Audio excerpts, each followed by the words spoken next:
Okay, so 1.11b is called polynomial division and slant asymptotes. So today's date is October 20th. So key concepts is we're going to review how to do both long division and synthetic division. And then we're going to learn that sometimes rational functions have what's called slant asymptotes. So you guys have seen some rational functions look something like this and like this, right? Which means there's actually an asymptote that goes through the middle, and we'll learn how to find that today. Okay, so division of polynomials. This box is literally, I just copied and pasted it from my Math 3 notes. I just made it purple to match Precal. Okay, so when we divide a polynomial, so we're going to call the polynomial f of x by another polynomial. We're going to call it d of x. We get a quotient polynomial, which we're going to call q of x, plus a remainder polynomial, which we'll call r of x.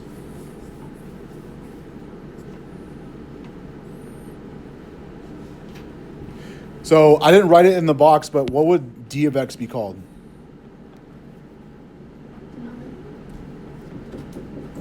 It'd be called a divisor. Morning. Okay, thank you.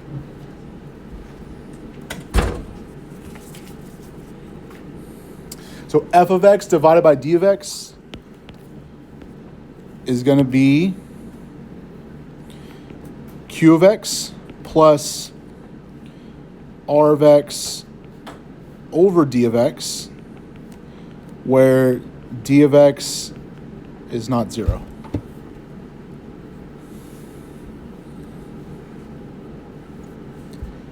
And then this will make a lot more sense when we do a problem, but this was something that you guys just memorized last year in Math 3 of how to write your answer. Remainder goes on top, divisor goes on the bottom. And then your quotient polynomial, you guys will relearn how to get that again today. Okay, so slant asymptotes is the new thing. I don't know how this got indented and kicked down there. Just go with it. All right, so let f of x be a rational function. Okay, this is the key thing for this class, guys, for slant asymptotes. Please highlight this. If the degree in the numerator is exactly one more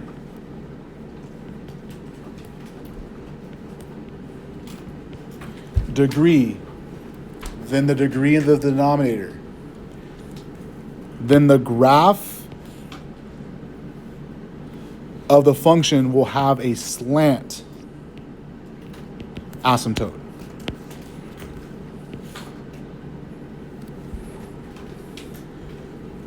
To find the equation of the slant asymptote, use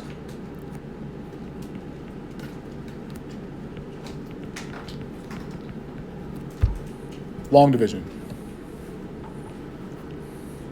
The quotient of the answer once you divide is the equation of the slant asymptote. So the quotient of the answer you get is the equation of the slant asymptote. So this is important because whenever we divide, sometimes there's a remainder, right? Whenever you guys do this, the remainder doesn't matter. Whatever you guys get for the quotient is the equation you're looking for, okay? So let's just say we have like x squared minus x over x plus 1. Okay, so in this case, do you guys remember if it's just a power of 1 that you guys can use synthetic division? Do you guys remember that? So if I have x plus 1 on the bottom, do you guys remember that when you guys set this up, you guys put a little number in a box? Does that look familiar? What number would go in the box if it's x plus 1? Negative 1. Okay? And for those of you guys that didn't have me last year, The way I did this for my kids is I would write the power. So I'd write x squared, x to the first, x to the 0 along the top. Okay, what is my coefficient for x, or for the x squared? 1, and then -1, right? And then 0. What was the first step? Do you guys remember? It's okay.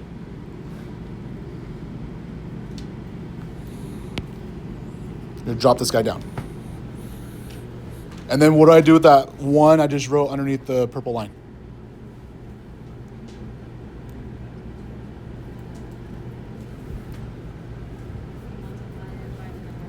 Whatever the number is in the box, multiply by the number down here.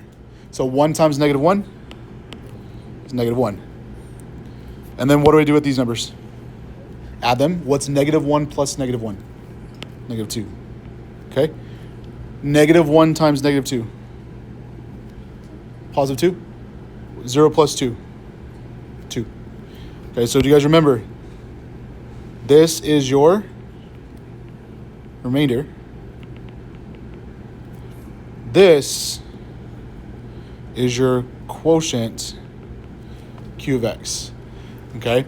Now, what I just told you guys is the slant asymptote, the quotient of your answer is the equation of the slant asymptote. So do I care about the remainder?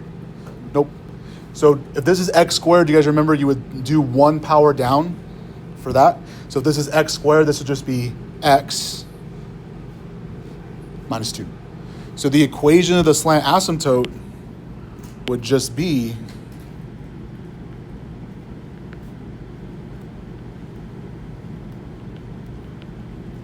y equals x minus 2.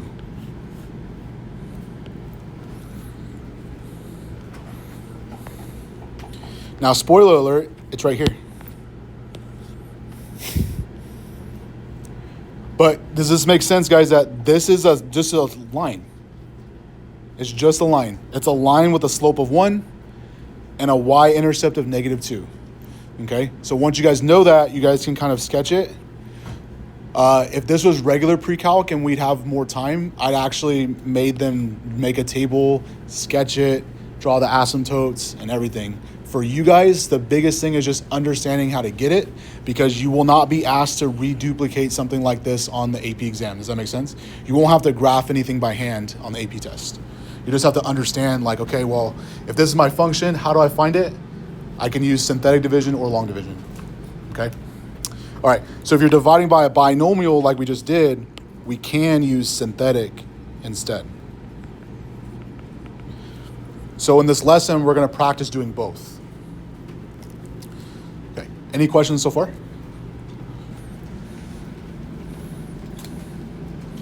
All right.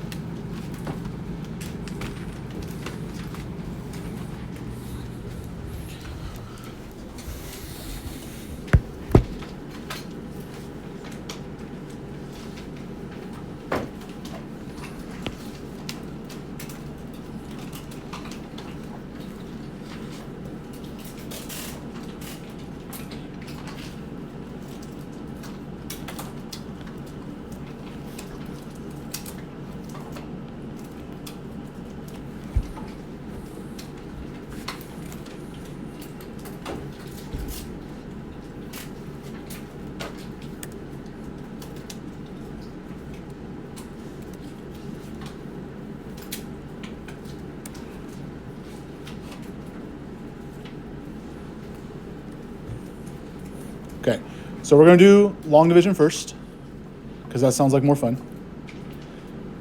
So this is your divisor. This is your, we call this the dividend. It's the thing you're dividing into.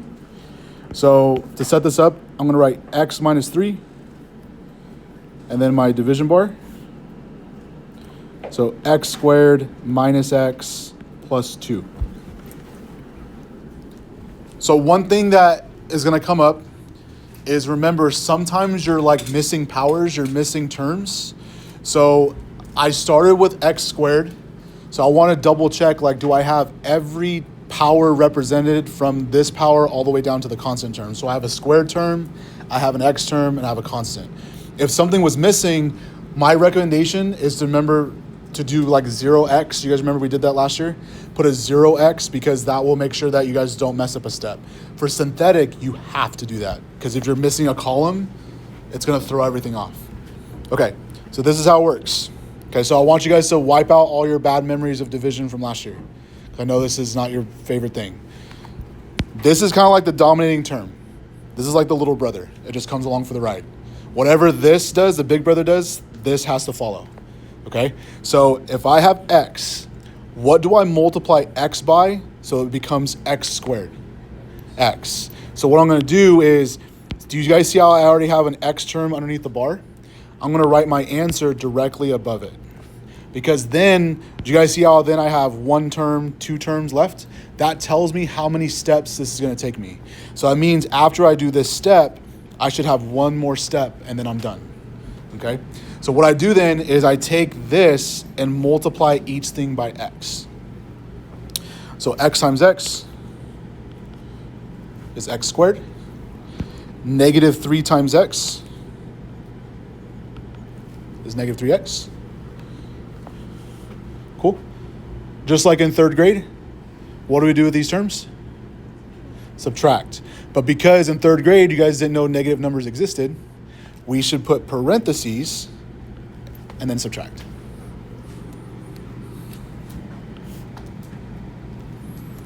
Maybe I'm just nerdy. When we learned about negative numbers in like 7th grade, I was like, what? That's crazy. X squared minus x squared. Gone. What happens with the double negative? Turns positive. So this is positive 3x minus x, which is positive 2x. Okay? Since I have two terms here, since I only have one term down here, remember that means to bring down the next term, so plus 2. And then the process repeats again. So I have x. What do I multiply x by so it becomes 2x? 2. Big brother, little brother, multiply both of them by 2. X times 2 is 2x. Negative 3 times 2, negative 6. Parentheses, subtract. You also, because I know some teachers do this, did any of your guys' teachers last year change this to a plus and then change the signs of both? You can do that too. I don't care. Just get it right. 2x minus 2x, gone. Double negative becomes a positive, so 6 plus 2 gives me 8. Okay, how do you know when you're done? First thing is, do I have any more terms to bring down? No. Also, this is an 8, this is an x. The degree of this guy is 1 because it's x to the first power. What's the degree of this? 0 because there is no x. Whenever the degree here is larger than the degree here, you can stop. Like if this was x squared and this is, if this was x, if this is x squared and this is x, you can just stop. Okay? So what does this represent? This is your remainder. Okay? This is your what? Quotient. Okay? And then the thing that you put on the outside, this is your d of x.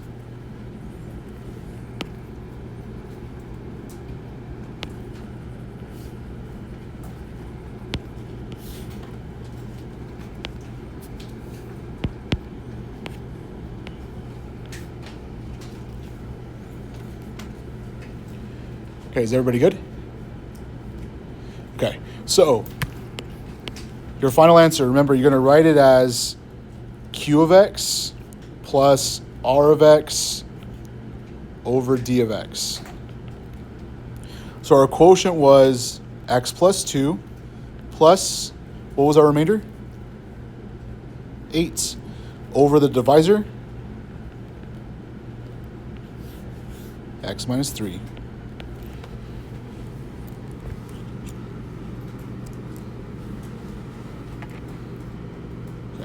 Questions? We still hate it? Still hate it? Okay.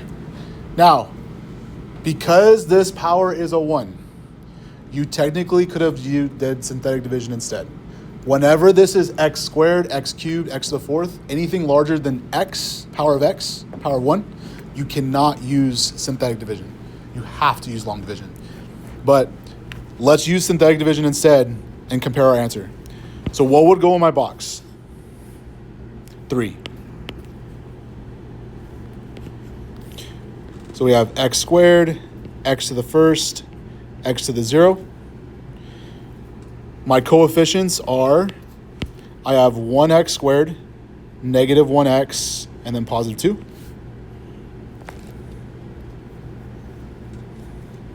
What's the first step? Bring down the 1. Multiply. 1 times 3 is 3. Negative 1 plus 3 is positive 2. 3 times 2, 6.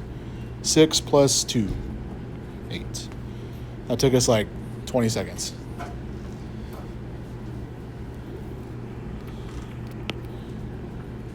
What's this? Remainder? What's this? Quotient? So your final answer is going to be, this is, remember, 1 power less than this. So it's going to be 1x plus 2 plus your remainder over your divisor.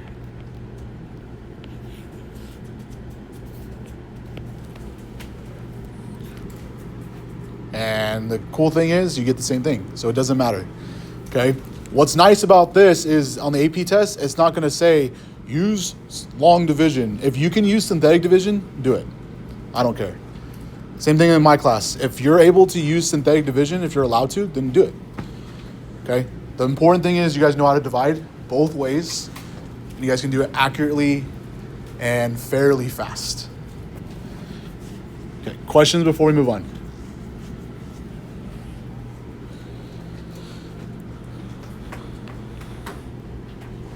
No? Okay. So now let's bring it into the context of our unit, which is rational functions. So here's the equation of this graph.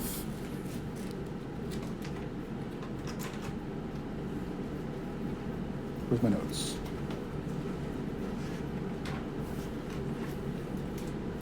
So it's going to be f of x equals x cubed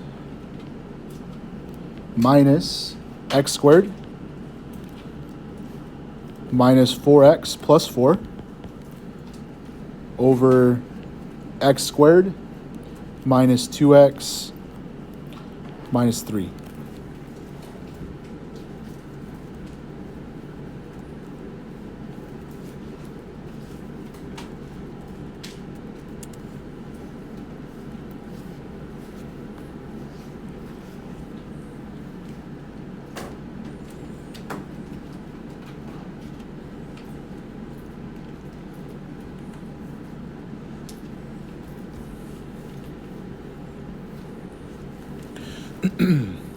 All right. So let's say you guys hate long division. Can you use synthetic division in this problem? No. You have to use long division here because you're dividing by something that's greater than power of 1. Okay, so let's use long division. So on the bottom, we have x squared minus 2x minus 3.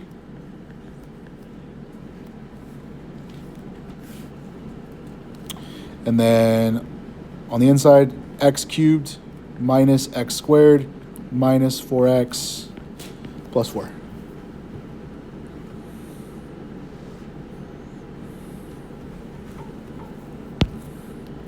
All right, this is our dominating term of our divisor. So these two terms are like their little brothers, so it's going to follow it. What would I multiply x squared by to get x cubed? X. So to make sense of this, You should write it above the other x term, because then that will tell you how many steps you have left. So how many more steps will I have after this?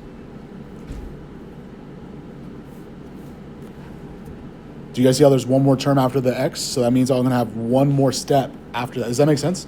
Because then you'll kind of know, well, when do I stop? Okay, so multiply everything here by x. So we're going to get x cubed.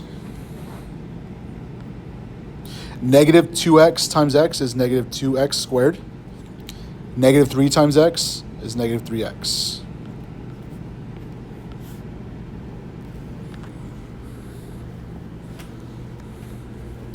X cubes cancel.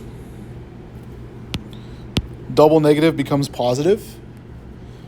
So this becomes positive 2x squared minus x squared, which is just going to be positive x squared.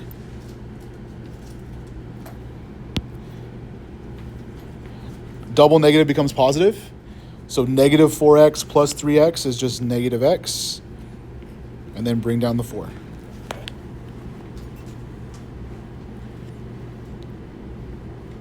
Everybody good? Okay. What would I multiply x squared by so it stays as x squared? 1.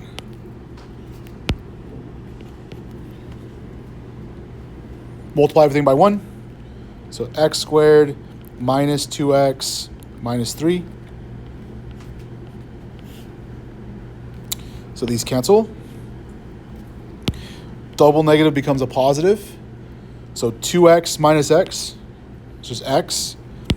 Double negative becomes positive. So 4 plus 3 is 7. Okay. Do I have any more terms to bring down? Nope. What's this degree? 1. What's this degree? So this is larger than this, so that also tells you can stop. Hey. There's cutouts in the basket. You can just put that right there. And that's your quiz. Okay. So if I were to write, let's just practice doing this so you guys practice it. What was my quotient?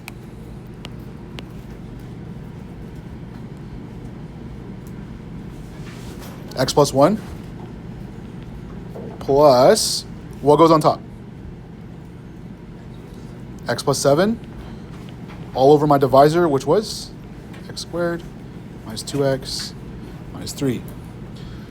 Okay, so going back to our definition, we're trying to find the slant asymptote, right, guys? What does our note say the slant asymptote is from the division process? The quotient. So even though we wrote our answer all nice, we do not care about that at all. That's just extra, okay? So the only part that matters is this, the quotient. So this is our Q of X. This is our R of X. And this was our D of X.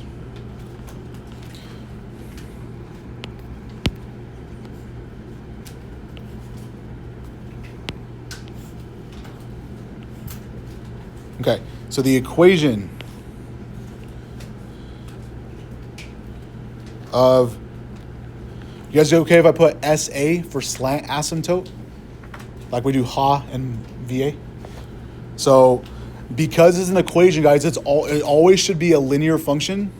So it's going to be y equals mx plus b. Well, it's just x plus 1.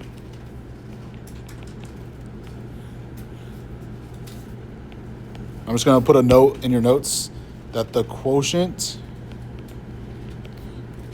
from the division is the slant asymptote. Okay, is everybody clear on that? We're good? Do we still hate long division? Is it annoying? Yeah, but can you guys do it? Yes. Okay, now, here comes the cool part. You guys want to see something cool? You guys, this is where you guys say yeah. No? No one wants to see something cool? All right. So in this problem, I happen to give you guys the graph, right? So the red is the rational function. The blue, this dotted dashed line, is the slant asymptote. So does this look like a straight line? Y equals mx plus b. Okay. If y equals mx plus b, I could actually determine what the slant asymptote is by just looking at the graph. Because the b, remember, is the y-intercept. Where does that blue line look like it crosses the y-axis? 1. And then m is your slope, right? So if I'm looking at this, it looks like it goes up 1 over 1, up 1 over 1, up 1 over 1. So what's m? 1. So that means y is equal to 1x plus 1. Compare that to your answer that we just got. What do you guys notice? It's the same thing. Isn't that cool? So if you guys notice that, like if I give you guys a graph, you guys can just kind of draw little points and figure it out from there. Okay, but most of the time you're not going to have a graph, and so you're going to have to divide to get it. Okay.